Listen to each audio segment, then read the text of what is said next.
लाइथांनाय 4 सालनि हर কৈলাসহর রাঙ্গামাটি হাতিও থুংরুংনি কেশেকেরেং বাই চপ্রবলাইयै খড়কতাম বিজেপিনি আদং শাক দুখু মানাই রগ্ন উনকুটি হাঙ্কর শাখামনগর শাক নাইনা রহর জাকা ইয়াগুলো খড়কসা বেলাই শাক দুখু মানমানি বাই শাক নাইনা রগবন জিবি শাখামনগর রেফার খ্লাই রহরকা থুংরুংনি চপ্রবলাই মানি পাতিমানতি আমচায় থম থম উংজাক হালক কক্তি শালো পাতিমানতি কংগ্রেস তাই বিজেপি বদল ককথুম পান্ডা খ্লাই কায়সাতে কায়সা বদলনি শাকাও ইয়াশি সুলাইকা আজকে বিশেষ জরুরি কারণে আমরা এক সাংবাদিক বৈঠকে মিলিত হয়েছি পুরোপুরি জেলা কমিটির পক্ষ থেকে। আপনারা সবাই জানছেন যে গতকালকে রাত্রে রাঙ্গামাটি বাজারে ভারতীয় জনতা পার্টির 3 জন কার্যকর্তাকে বেধড়কভাবে মারা হয় এবং এই যে ঘটনাটা এই ঘটনা সম্পর্কে আমাদের ঊনকোটি জেলার প্রবক্তা শ্রীযুক্ত দেবাশিস সেন আপনাদের সামনে বিস্তারিত বলবেন। তাদের ভারতীয় জনতা পার্টির প্ররোচনায় পুলিশ যদি কোনো নিরপরাধ ব্যক্তিকে হ্যারাসমেন্ট করে মিথ্যা মামলায় জড়িয়ে তাদের ফাঁসানো হয় তো কংগ্রেস তার বিরুদ্ধে বৃহত্তর আন্দোলন সংগঠিত করে। এমন কিছু পথে একটা বাইকে আমাদের মণ্ডলের সহসভাপতি মুতাসির আলী, আমাদের সক্রিয় কর্মী মিঠু দত্ত, পুলক দত্ত এবং মানিকুল্লাহ, এই 3 জন রাঙ্গামাটির দিকে যাচ্ছে। রাঙ্গামাটি বাজারের ভেতরে তাদের বাইক থামিয়ে তাদের বেধড়ক আক্রমণ করা হয়, তাদের বাইক ভাঙচুর করা হয়। তাদের আক্রমণের ফলে মানিকুল্লাহ গুরুতরভাবে আহত হয় এবং মোতাফির এবং পুলক দত্ত গুরুতরভাবে আহত হয়। আশ্চর্যজনক ঘটনা হচ্ছে, তাদের অভিযোগ, কংগ্রেস দল অভিযোগ করছে যে বিজেপির কর্মী সমর্থকরা নাকি তাদের দলীয় অফিস আক্রমণ করেছে, দলীয় অফিস ভাঙচুর করেছে। কিন্তু আমাদের কাছে সুনির্দিষ্ট প্রমাণ আছে, যখন এই ধরনের ঘটনা সংঘটিত হচ্ছে তখন এই এলাকার প্রাক্তন বিধায়ক রাঙ্গামাটি বাজারে উপস্থিত ছিলেন এবং উনার পরিকল্পনা মতোই, উনার নির্দেশে, উনাদের কর্মীর দ্বারা উনাদের পার্টি অফিসটি ভাঙিয়ে একটা নাটক সাজানোর জন্য এই ঘটনা সংঘটিত করা হয়েছে। আমরা ইতিমধ্যেই গতকাল রাত্রিতেই আমাদের যারা আহত তাদের তরফে আমরা পুলিশের কাছে এফআইআর দায়ের করেছি এবং পুলিশের কাছে দাবি করেছি অবিলম্বে আসামিদের গ্রেপ্তার করার জন্য। শুধু প্রশাসনিক কার্যকলাপের মধ্যেই আমরা সীমাবদ্ধ থাকব না, সাংগঠনিকভাবেও এই অন্যায় আক্রমণ বা যে সমস্ত পরিকল্পনা করে আমাদেরকে হেয় করবার যে চক্রান্ত চলছে তাকে প্রতিহত করবার জন্য আমরা সাংগঠনিকভাবেও প্রস্তুতি নিচ্ছি এবং অচিরেই আমরা কংগ্রেস দলের এই দুষ্কৃতিপনার বিরুদ্ধে আমরা সংঘবদ্ধভাবে নিজেদেরকে সংগঠিত করে তা প্রতিরোধ করবার জন্য আমরা রাস্তায় নামব। এটা আমরা আজকে আপনাদের মাধ্যমে সবাইকে পরিষ্কারভাবে জানিয়ে দিতে চাই। আপনারা ইতিমধ্যেই জেনেছেন যে গতকাল রাত্রিতে রাঙ্গামাটিতে আমাদের বিজেপি কর্মী সমর্থকদের উপরে বেনজির আক্রমণ সংগঠিত করা হয়েছে।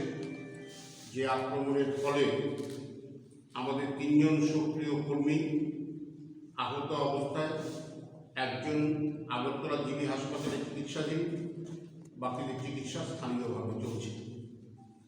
ঘটনা হচ্ছে,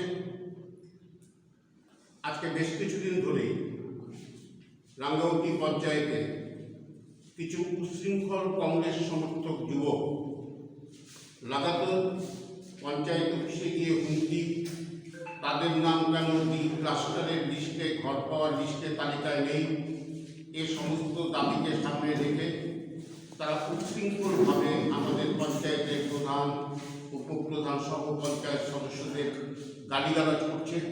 এমনকি তাদেরকে প্রাণে মারার হুমকি পর্যন্ত দেওয়া হয়, গুলি করে মেরে দেওয়া হবে, তাদের বাড়ি ঘর আগুন দিয়ে জ্বালিয়ে দেওয়া হবে। ক্রমাগত আজকে কিছুদিন ধরে এরকম ঘটনার পুনরাবৃত্তি এই রাঙ্গামাটি পঞ্চায়েত অফিসের ভেতরে সংঘটিত গতকাল একই কায়দায় কিছু উচ্ছৃঙ্খল কংগ্রেস সমর্থক যুবক এইভাবে কংগ্রেস পঞ্চায়েত অফিসে উপস্থিত হয়ে আমাদের প্রধান উপপ্রধান তাদেরকে হুমকি, তাদের প্রাণে মারার হুমকি, প্রাণ নাশ করার ধমক ইত্যাদি তারা দেয় এবং অফিস থেকে পঞ্চায়েত প্রধানের সিল, প্রয়োজনীয় কাগজপত্র সব কিছু ছিনতাই করে। এই সমস্ত অভিযোগগুলো নিয়ে আমাদের পঞ্চায়েতের নেতৃত্বরা গতকাল রাত্রিতে 7টা সাড়ে 7টা নাগাদ মাননীয় মহকুমা পুলিশ আধিকারিকের কাছে লিখিত অভিযোগ দায়ের করে তাদের অভিযোগ এসডিপিও সাহেবের কাছে লিপিবদ্ধ করা করে খুব জরুরি ভিত্তিতে এই প্রেস কনফারেন্সের আয়োজন আমরা করেছি। আপনাদের উপস্থিতির জন্য আপনাদের সবাইকে আমি জেলা কংগ্রেসের কমিটির পক্ষ থেকে আন্তরিকভাবে শুভেচ্ছা এবং অভিনন্দন জ্ঞাপন করছি। বর্ণনগর ব্লক এলাকার এটা গ্রাম পঞ্চায়েতে রাঙ্গাউটি গাঁও পঞ্চায়েতে 2011 সনে এনএক্সআর সির মাধ্যমে যারা দারিদ্র সীমার নিচে বসবাস করেন তাদেরকে প্রথমে ছিল এটা ইন্দিরা আবাসন যোজনা, পরবর্তী সময়ে বিজেপি এসে এটার নাম পরিবর্তন করে প্রধানমন্ত্রী আবাসন যোজনা করেছে। এই যোজনায় এখানে ভারতীয় জনতা পার্টির দ্বারা পরিচালিত গ্রাম পঞ্চায়েত বিরোধী দলের যেসব বেনিফিশিয়ারির নাম এই তালিকায় অন্তর্ভুক্ত ছিল তার 90% নাম ওনারা কেটে দিয়েছেন। উপযুক্ত পরিবার, গরিব মানুষ, দিনমজুর, গৃহহীন পরিবার, এমন অনেক পরিবারের নাম কেটে দেওয়া হয়েছে।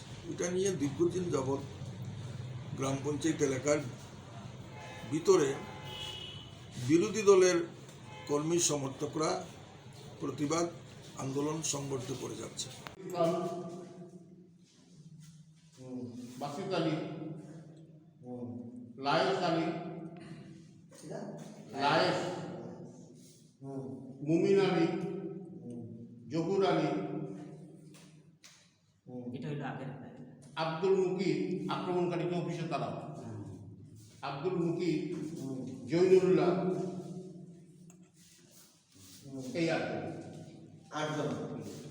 এই 8 জন হইল অফিসে, পঞ্চায়েত অফিসে গেছে গন্ডগোল করছিল, তার নামে করছে। যায় প্রচুর কংগ্রেস কর্মী সমর্থকরা সেখানে জড়ো হয়, কারণ আমরা ভুক্তভোগী যে ভারতীয় জনতা পার্টির সরকার প্রতিষ্ঠিত হওয়ার আমাদের এই জেলা কংগ্রেস ভবন পরপর 2বার আক্রমণ করা হয়েছে, ভাঙচুর করা হয়েছে, আক্রমণ করা হয়েছে। শেষের বার তো পুলিশের উপস্থিতিতে আমাদের কংগ্রেস অফিসে ভাঙচুর করা হয়, টেবিল চেয়ার ভাঙচুর করা হয় এবং আমাদের একটা ল্যাপটপ ছিল, সেই ল্যাপটপটা আজও খুঁজে পাইনি আমরা, কে কাবা কারা নিয়েছে। এই যে একটা অবস্থা, এই অবস্থা সম্পর্কে মানুষ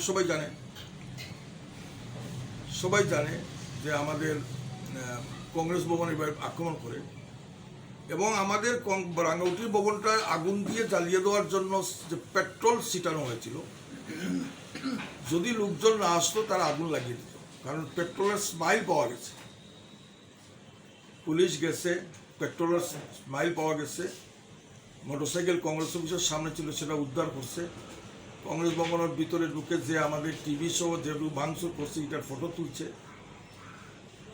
এবং বিশেষ করে এখানে পঞ্চায়েতের লোক মালিক আলী এবং মধুরিস, মতাসির আলী এবং মিঠু দত্ত সহ আরও অনেক, তাদের সবাই যে মদমত্ত অবস্থায় ছিল সে কথা আমি বলছি না, যদিও এটা আমরা এই সময় ছিলাম না, যারা ছিল এই লোকগুলা এই কথাগুলো বলেছেন যে এরা সবাই নেশাগ্রস্ত অবস্থায় এখানে এসেছে, কারণ আমরা তো তাদেরকে দেখিনি, কারণ আমরা অনেক পরে গিয়েছি। ঘটনা শুনে ওনাদের যদি উদ্দেশ্য মহৎ থাকতো তো কংগ্রেস ভবনের সামনে ওনাদের বাইসাইকেল থাকার কথা নয়, মোটরসাইকেল থাকার কথা নয়, যদিও পরবর্তী সময় পুলিশের অ্যারেস্ট করছে। আমরা 27 জনের বিরুদ্ধে আমরা এফআইআর দায়ের করছি যে তাদের দ্বারা এই ঘটনাগুলো সংঘটিত হয়েছে এবং তাদের আইনের আওতায় আনার জন্য প্রশাসনের দ্বারস্থ হচ্ছে। এই এলাকায় যিনি পঞ্চায়েত সচিব কি পরিমাণ করাপশন হচ্ছে তার একটা উদাহরণ দিচ্ছে। আমরা আরটিআই করেছি, উনি যখন চাকরিতে যোগ দেন রাঙ্গাউটিতে যোগ দিছিলেন বামফ্রন্টের আমলে। বামফ্রন্টের দীর্ঘ সময় প্রায় 19 বছর ধরিয়া তাই এই গাঁও পঞ্চায়েতে আছে, প্রচুর করাপশন হয়েছে এবং এর জন্য আমরা মাননীয় মুখ্যমন্ত্রী এবং চিফ সেক্রেটারির কাছে ওই এলাকার লোক একটা দরখাস্ত করছেন যে ওনার পিরিয়ডে যে কাজগুলো হয়েছে এই কাজগুলো যাতে সতীর্থ করতে হয়। এবং আরটিআই আমরা করছি, কিন্তু আরটিআই কাগজও পর্যন্ত আমাদের এখন পর্যন্ত দেওয়া হচ্ছে না, শুধু তালবাহানা করা হচ্ছে। কাজ না করিয়া, রেগার কাজ না করিয়া টাকা তোলা হয়েছে। এবং সবচেয়ে আশ্চর্য ব্যাপার, গতকাল যখন কংগ্রেস ভবন আক্রমণ করা হয় তখন একজন জিআরএস রাজীব দে সেও কিন্তু এই আক্রমণে অংশগ্রহণ করছে। আমরা প্রশাসনের কাছে আবেদন, এটা ইম্পার্শিয়ালি তদন্ত হোক এবং ইম্পার্শিয়ালি তদন্ত করিয়া দোষীদের আইনের আওতায় আনা হোক। আমরা আমাদের কর্মী বা সমর্থক আমরা কেউ ভারতীয় জনতা পার্টির কোনো কর্মী সমর্থকদের আঘাত করার মানসিকতা আমাদের নেই, কারণ আমরা গণতান্ত্রিক উপায়ে আন্দোলন করি। এই রাজ্যে প্রায় 45টা পর্যন্ত কংগ্রেস ভবন আগুন দিয়ে জ্বালিয়ে দেওয়া হয়েছে, দখল করা হয়েছে। আমরা আন্দোলন করছি, আমরা অফিসগুলো দখল করা হয়েছে, আমরা আন্দোলন করতেছি। আমরা ফিজিক্যালি কেউর সঙ্গে লড়াই করতে আমরা প্রস্তুত নয়, কারণ কংগ্রেস এর অভিধানে ফিজিক্যালি লড়াই করার কোনো মন্ত্র আমরা জানি না। আমরা অহিংসার পূজারী, অহিংসার মাধ্যমে আমরা মানুষের মনকে জয় করতে চাই। জেলা শাসক এর বরাবরেও ওইটার দৃষ্টিগোচর করেছেন, কিন্তু কোথাও থেকে কোনো ইতিবাচক পদক্ষেপ পাওয়া হয়নি। পাশাপাশি সবার গড়ে বিশুদ্ধ পানীয় জল, জলজীবন মিশন, এই মিশনের মাধ্যমে রাঙ্গাউটি গ্রাম পঞ্চায়েত এলাকায় 2টি ওয়ার্ড, বিশেষ করে দেবীপুর কংগ্রেসের নির্বাচিত 2 জন প্রতিনিধি, রাঙ্গাউটি পশ্চিম কংগ্রেসের 2 জন নির্বাচিত প্রতিনিধি এবং বাকি 5 জন প্রতিনিধি ভারতীয় জনতা পার্টি থেকে নির্বাচিত হয়েছে। এখন যে 2টি ওয়ার্ডের মধ্যে বিশুদ্ধ পানীয় জলের জন্য সরকারের ঘোষিত কর্মসূচি অনুসারে সবার ঘরে জল, হ্যাবিটেশন থাকা সত্ত্বেও সেখানে ডিপ টিউবওয়েলের ব্যবস্থা করা হচ্ছে। বিশাল এলাকা, পঞ্চায়েতের মিটিং ডেকে রেজলিউশন নিয়ে এটা DWS এর দপ্তরের কাছে পাঠানো ভিডিওর মাধ্যমে, যেখানে ডিপ টিউবওয়েল না হওয়ার সম্ভাবনা, এইসব এলাকা চিহ্নিত করে পঞ্চায়েতের মিটিং ছাড়া স্বৈরাচারী মনোভাবে পঞ্চায়েত এটা পাঠাচ্ছে। তো এইসব ব্যাপার নিয়ে গতকাল কংগ্রেসের নির্বাচিত প্রতিনিধিরা পঞ্চায়েত সেক্রেটারি এবং প্রধানের সঙ্গে কথা বলার জন্য পঞ্চায়েত অফিসে গিয়েছে। প্রধান গীতারানী শুক্লবৈদ্য এবং উপপ্রধান নুরুল ইসলাম এবং আরও পঞ্চায়েত সেক্রেটারি জিআরএস এসবেদের সঙ্গে কথা বলার সময় কতিপয় ভারতীয় জনতা পার্টির কর্মী সমর্থকরা আমাদের পঞ্চায়েতের নির্বাচিত সদস্যদের খুব বিশ্রী ভাষায় কথাবার্তা বলার পরিপ্রেক্ষিতে কিছু উত্তেজনা সৃষ্টি হয়। তখন কিছু হিতাকাঙ্ক্ষী লোক, বুদ্ধিসম্পন্ন লোক এসে দুই পক্ষকে এখান থেকে সরিয়ে দিয়ে দুই পক্ষই পুলিশ স্টেশনের কাছে মামলা দায়ের করে। যে আমরা গিয়েছিলাম এটা জানার জন্য, আমাদের পঞ্চায়েত অফিস থেকে জোর করে বের করে দেওয়া হয় এবং প্রাণে মারারও হুমকি দেওয়া হয়। এর পরিপ্রেক্ষিতে কিছুটা উত্তেজনা সৃষ্টি হয়েছিল সকাল থেকেই। রাঙ্গাউটি এমন একটা বাজার, এটা হলো গ্রামীণ একেবারে বর্ডার এলাকায়।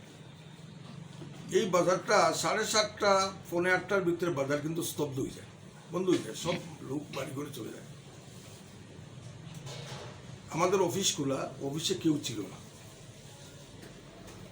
এটা ক্যারাম বোর্ডে কিছু ফুলাফান ক্যারাম বোর্ড খেলাচ্ছিল, এরাও সরে গেছে, বোর্ডটা এমনি টাঙানো ছিল। হঠাৎ কয়েকটা মোটরসাইকেল উত্তর দিক থেকে আসে এবং যেটা আমরা পরবর্তী সময়ে গিয়ে এখানে যেটা আমরা শুনেছি যে এই বাইকে যারা আরোহণ করে আসছিলেন তারা সবাই মদমত্ত অবস্থায় ছিলেন, মানে কথাই বলতে পারছেন না। এরা এখানে এসে কংগ্রেস ভবনের সামনে ওনাদের বাইকগুলো স্ট্যান্ড করেছে। যদিও পরবর্তী সময় একটা বাইক পুলিশ আমাদের কংগ্রেস অফিসের সামনে থেকে উদ্ধার করেছে।